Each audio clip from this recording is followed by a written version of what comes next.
As soon as the letter of intent is signed, the issuer starts drafting Form S1. This is the registration statement that every company going public must file with the SEC. It contains audited financial statements.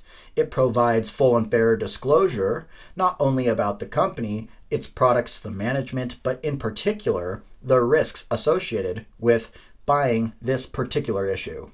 This is a very important section that the SEC reviews very carefully. At the same time that the issuer is drafting the registration statement, the underwriter is going out, bringing in other investment banking firms to participate in the deal and to spread the risk around. Typically, the underwriter would bring in other FINRA member firms who would form a syndicate, and each member of the syndicate would sign an agreement among underwriters.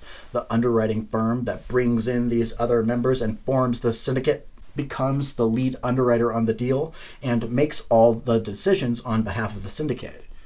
When the syndicate is put together, it is arranged in one of two ways. There is an Eastern syndicate and a Western syndicate. It is important that you know the difference between an Eastern and Western syndicate.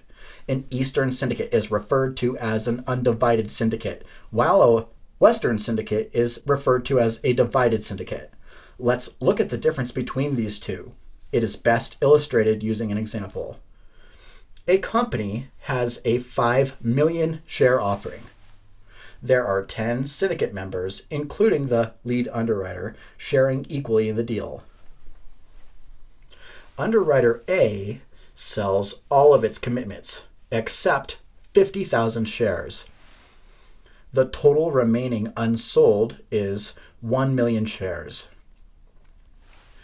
What is Underwriter A's remaining liability if it is a Western syndicate or if it is an Eastern syndicate? A good way for you to think about a Western syndicate is to think of it as a prenuptial agreement in a marriage. What's yours is yours, what's mine is mine. I'm only responsible for my commitment. In this case, Underwriter A committed to 10% of the original issue, that is 500,000 shares, and it is only responsible for any it does not sell itself. So therefore, its remaining liability is 50,000 shares because it's only responsible for its part, no one else's. If it is an Eastern syndicate, then the underwriter's commitment to the total number of remaining unsold shares is the same percentage that it made to the original amount. I know this can be difficult to understand, so I'm going to say this another way.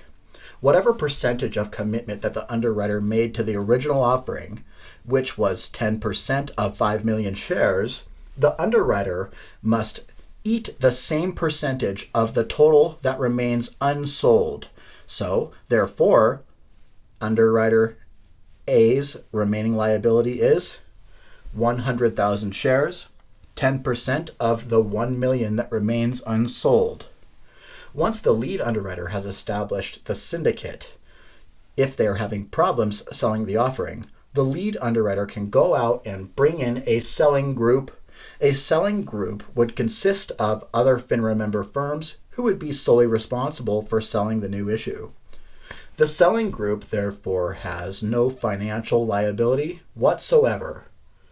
The selling group signs a selling group agreement. It can offer no discounts or special deals.